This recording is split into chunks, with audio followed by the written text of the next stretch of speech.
was slightly under the weather, so it was good to be able to watch that online and see that we agreed an ambitious agenda, including the £2 bus fare cap, or as my team have now dubbed it, Mayor's Fares. Thank you very much. And a programme of food security and interventions as part of our collective response to the cost of living crisis. Really pleased to see that despite the fact that that meeting was so recent, the cap came into effect on the 1st of November, which is, I think, a testament to the work of officers. So thank you very much for getting that turned around so quickly, because I know that that wasn't easy. We're meeting today in advance of Thursday's autumn statement, which is going to set out how the government plans to close a hole in the public finances that they themselves, frankly, have created. And I think there is every indication that the announcements on Thursday will be potentially as large as the 2010 emergency budget, and the impact on our communities will be similarly difficult. I would argue, and I'm sure people around the table would agree with me, that one of the lessons of the last decade is that more austerity and more centralisation are not going to put either the national finances on a better footing or make our communities any more sustainable, well-off, healthier, or economically prosperous. So I do hope the government are listening to what we've been telling them for a long time now about the role of devolution, local government, and supporting investment in places like South Yorkshire. It does have to be a partnership between places like South Yorkshire and national government, and sustained investment in our communities. So we don't know what they're going to do on Thursday, but we have to make sure that our organisation and our region is in a strong position, and doing everything we can to support people living right across the region. So today we hear about a number of those things that steps that we're going to take, including improvements to our governance, policy goals, and addressing our most pressing financial needs. Lastly, I just wanted to, at the start of the meeting, just give a quick update on DSA. Glyn, obviously feel free to step in if you'd like to say anything as well. Over the last months, we've sort of stepped up our efforts really to save DSA. That includes advancing those conversations between the investors that we brought to the table and the owners of DSA Peel. I know that talks have been ongoing between the airport's owners and one of the interested parties in particular, and whilst we don't know the outcome of those conversations quite yet, I do think it is a positive sign that those conversations are still going on. The last flight out of DSA was early in the morning of Saturday, the 5th of November, which I think was an emotional moment for a number of people who work at the airport and beyond. I know that Doncaster Council colleagues have initiated legal action against Peel to be heard later this month on the 22nd, I believe, and if successful, that will extend the window before Peel hand over their Civil Aviation Authority licences, etc., preventing further running down of DSA as well. So we're going to keep on doing everything we can, absolutely in partnership with unions, local MPs and the community that has grown up around the campaign to protect DSA and to pressure Peel to pursue the deal that is on the table, and to protect the airport and make sure that DSA is a thriving regional and national asset that we all know it can be. In the meantime, our sympathies obviously are with those people who've already lost their jobs and those people whose futures are at risk at DSA. So those are my announcements. Glyn, unless there's anything you'd like to say, can I move on to item number 3, urgent items? I'm not aware of any urgent items. Nope. Fab, thank you. In which case, item number 4, items to be considered in the absence of public and press. Have we got members of the public? No. There is one item at number 13, confidential programme approval, so we'll just need to pause the webcast and ask people to stick their fingers in their ears at that point. Item number 5, voting rights for non-constituent members.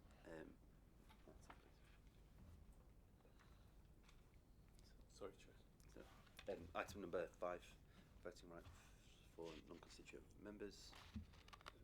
The voting rights. They're on. Done. Yeah. Item number 6, declarations of interests. Anyone? Usual, anything that concerns Doncaster. Yeah. Sheffield. No one's bought shares in Peel recently? No? Everyone okay? Good, okay. Item number 7, reports and questions questions by members, none received in advance of the meeting. agenda item number 8, receipt of petitions, none received in advance of the meeting. Item number 9, public questions, none received in advance of the meeting.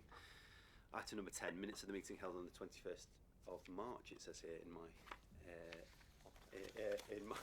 my notes, which I presume is not quite right, so October. Can we just agree those? Any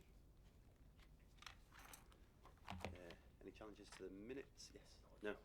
Everyone happy? Fab. Okay. In which case we agree that those minutes are accurate record of the meeting.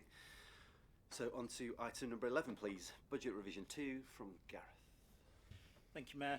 The report in the pack today details the financial performance of the authority at the mid-year mark. The report notes that the budget has been adjusted to accommodate some of the interventions the Mayor described earlier around bus and tram and the cost of living crisis. The report notes the exceptional performance on Treasury Management income, with returns now expected to be £4 million over budget. There are some latent concerns around the pace of the capital programme that have previously been reported, and officers are engaging with stakeholders across the region and nationally on resolving those issues. So happy to take any questions at that point.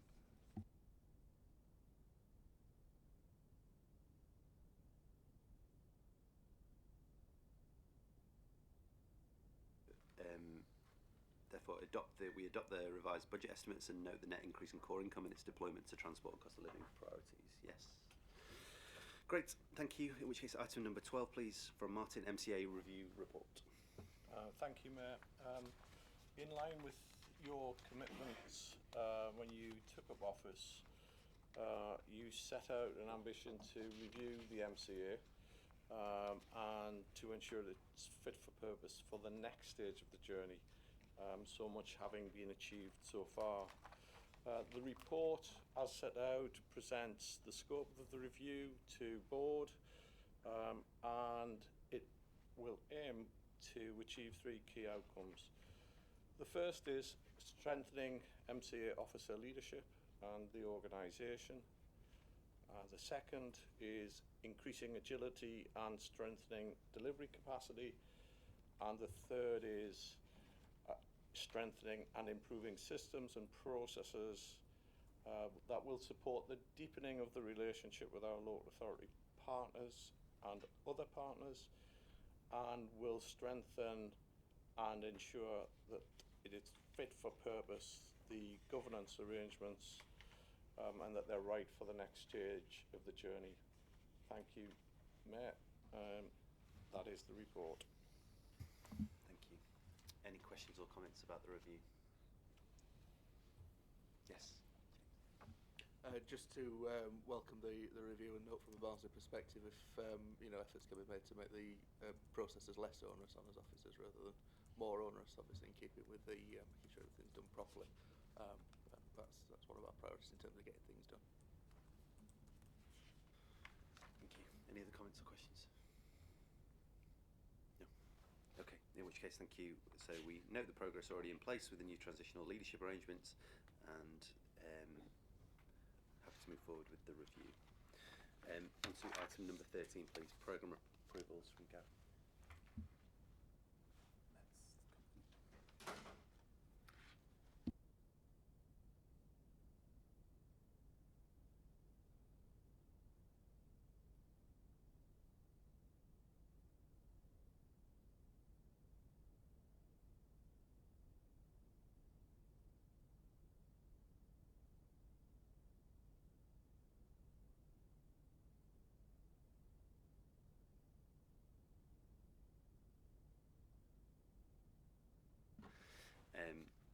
Okay, thank you. On to item number 14, please. Integrated Rail Plan update and South Yorkshire Rail investment priorities from John. Thank you, Chair.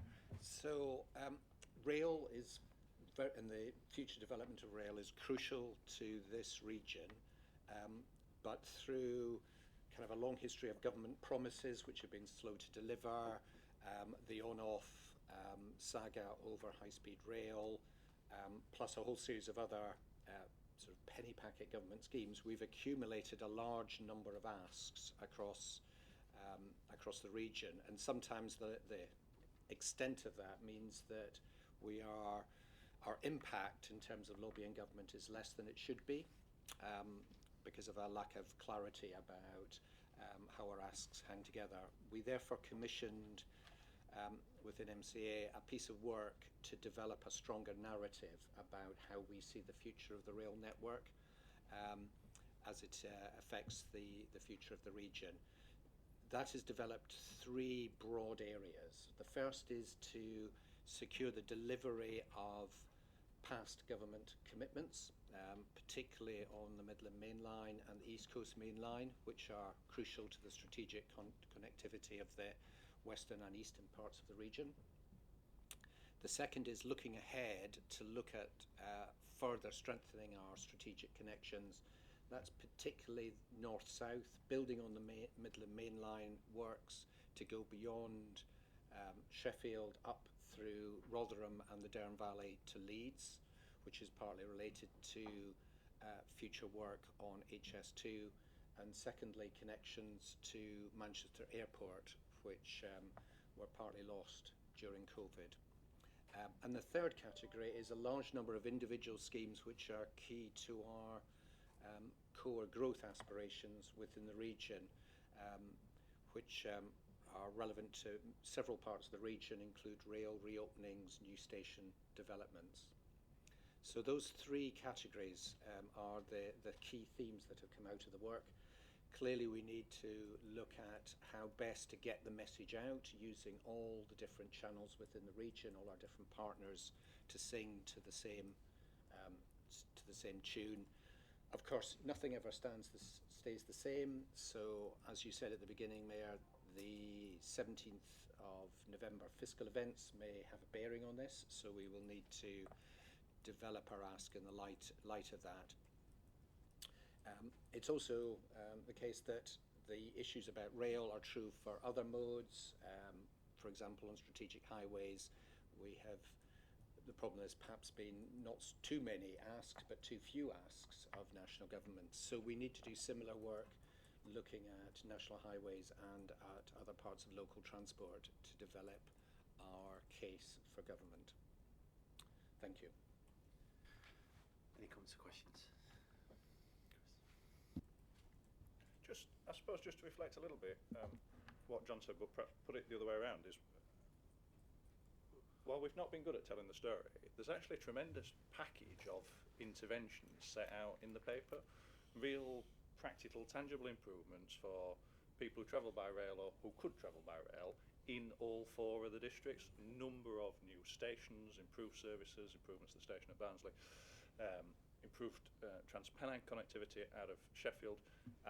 It's actually a really big, exciting package of measures, and because of the way it's come together, we haven't told the story particularly well,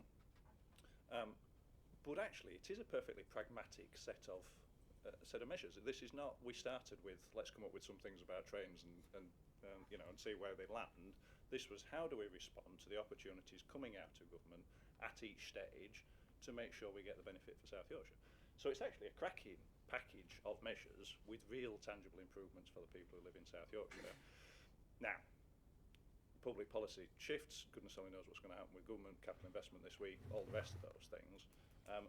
But our ability to bang the drum, both to secure that investment and improve services, but also tell a story to people in South Yorkshire about our ambition for their public transport network is really important. So I just didn't want this to look too dry, really. The paper perhaps looks a bit dry, it's doing its job, but behind that sits a really exciting long-term set of measures, improvements that we want to see for people travelling by rail in South Yorkshire. And I think that's the bit we all need to get hold of and bang the drum for going forward. Yeah, James. Thanks, Chair. Yeah, I agree with Councillor Reid's comments there about it. This isn't, this is about what we're doing in South Yorkshire. We do need to be better at banging the drum for it. Just 2 points to raise from a Barnsley perspective, if I may. I understand that at paragraph 2.8, the reference to the extension to the platforms at Barnsley Station, this was raised by Councillor Houghton prior to this. Just grateful if that can be finally included in black and white in the papers. And likewise at paragraph 2.3, the inclusion of the Dearne Valley Parkway Station. Similar thing in terms of the priorities for Barnsley and what that will mean for us in terms of improving our railways. Thanks, Chair. Thank you. I think Councillor Allen's been really clear about particularly the need for the extension at Barnsley, which makes complete sense. So no, I think there's no danger of that being lost. But thank you. Just to reflect on Chris's comments, really, I think it would probably be remiss of me to let this pass without pointing out the fact that government have announced Northern House Rail 61 times now, and we do need to break out of this cycle of announcement, delay, and then cancellation of schemes. It just does nobody any good across the north, and should not be allowed to continue. I can't say I am optimistic about the announcements that we're going to see on Thursday, but I certainly hope that it does retain commitments to capital projects, and particularly those related to public transport and trains in particular. The picture across the north when it comes to rail transport has been woeful recently, if not before, and it does need to change. And I think this sort of long-term ambition for our region is exactly the right place for us to be. I would also say that the work that's gone into this is, I think, a good model for how we should be looking at public transport more broadly in terms of long-term and ambitious goals for what public transport could look like right across the region, and taking that longer-term view. And I'm pleased to see that this has come forward, so thank you very much for all the work. Before we move on, any other comments or questions? No? Okay. In which case, we approve the paper and move on to item number 15, please. MCA Constitution updates. Talking of dry papers. Thank you, Chair. Apologies for the dry paper. This is a very short report, just proposing amendment to the Constitution, in particular to terms of reference of the 4 thematic boards. It's brought forward to resolve an issue with quoracy. Really, paper's very self-explanatory. Just open to any questions. Thank you. Any comments or questions about the Constitution? No? Okay. In which case, approve the paper. Thank you very much. On to item number 6, please. Shared Prosperity Fund from Felix.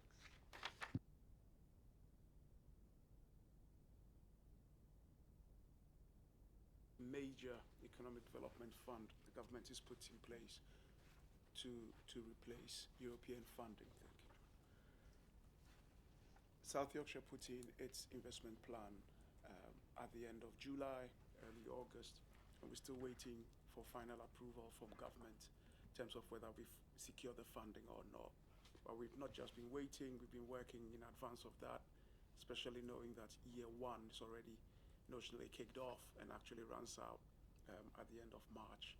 So to make sure we are able to deliver year 1 quickly, we've been working hard with partners. And as members will probably know, year 1 focuses on communities and places, and the investment plan that we put in focus particularly on how we reduce the cost of living. We've presented local authority partners with a set of options in terms of how they would like the best way to deliver this, and all 4 local authorities have gone for the same option. So work is now underway to make sure delivery plans can be developed and agreed, just to ensure that we are ready to go. We're hoping that when the Chancellor speaks on Thursday, we'll probably get some final confirmation on the funding. It might interest the board to know that year 2, which focuses on business in particular, work on that is far advanced to make sure, again, we are ready to deliver when the time comes. And finally, after the submission went in August, the government made another announcement and added a rural element to Shared Prosperity Fund. South Yorkshire is in line to receive about £1.3 million. Our submission needs to go in by the end of this month, November, and the board will be reassured to know that work is far advanced to make sure we are in place and ready to be able to put that submission in. So that is the story so far in terms of Shared Prosperity Fund. There are a number of recommendations which we're hoping the board will be happy to approve. Thank you. Comments or questions about SPF? Yeah. Just a comment, Chair, just because it mentions about places and skills in the paper, and I think if we're going to break out of this cycle now of this high inequality and low growth, then we've got to do whatever we possibly can, and obviously there's the cost of living. But if we're going to actually make as a region out of this, the skills base has got to be absolutely underpinned, and I think we have to look at whatever opportunities we get to do that. And I understand there's a rural part on it. We could have a debate about that, but we are where we are. with Sheffield being the place where it is. But the issue is, I think, that collectively, to break this cycle now, we need as much emphasis as we possibly can, not only on transport, but also infrastructure, but also on skills as well. So I welcome all parts of this. Just Jim. Comments or questions? Okay. At the risk of largely say thank you for officers, not just from this organisation, but across the local authorities for the work that's gone into getting to this stage. I sound like I'm just bashing the government the whole time, but I was with one of our former MEPs on the weekend and just minded to kind of look back on what the scale of the funding that this is replacing used to look like. And so, it is, I think, the recommendations are right and the paper is right and we should be doing what we're doing, but at the same time, probably not forget that the funding that we had previously through European funding that was that this has replaced was of a scale and magnitude that actually allowed us to do much more. So I'm disappointed that we don't have that same level of funding coming into this region, and look forward to seeing on Thursday what the future might hold for the Shared Prosperity Fund and the commitments that were made post-Brexit to replace European funding in places like South Yorkshire. If there are no other comments or questions, we accept the paper. Yeah, thank you. Okay, in which case move on to item number 16. Please, Martin. Yes, 17, sir. Thank you, Mayor. This is the normal report, usual report that comes to board, which sets out all reports, decisions where board has agreed to delegate authority to officers, and it covers the period from July 20 to November 22. And as set out, thanks, Mayor. Thank you. Any comments or questions? No? Okay, in which case on to item number 18, please. Any other business? Any burning issues? Mayor, if I may. Thank you. Just one quick one to inform board of, and that is that the order to dissolve the PTE, which board will be aware of, has been in process for a while, has now been laid. Steve, is there anything you would like to add? No, it's been laid in Parliament last Thursday, I think it was. It should take up to 70 days to pass through the parliamentary process and be effective from the 31st of March 2023 to the end of the financial year. Thank you. Anything else anybody wants to raise? No? Okay. In which case, that concludes our meeting in what seems like record time. Half an hour. Thank you everybody for being here, and the next meeting is on the 16th of January next year, 2023 already. It's slightly terrifying. No doubt after England have been glorious at the World Cup, and we will all be celebrating at that point. So 10 AM here on the 23rd. On the 16th of January. Okay. Thank you everybody.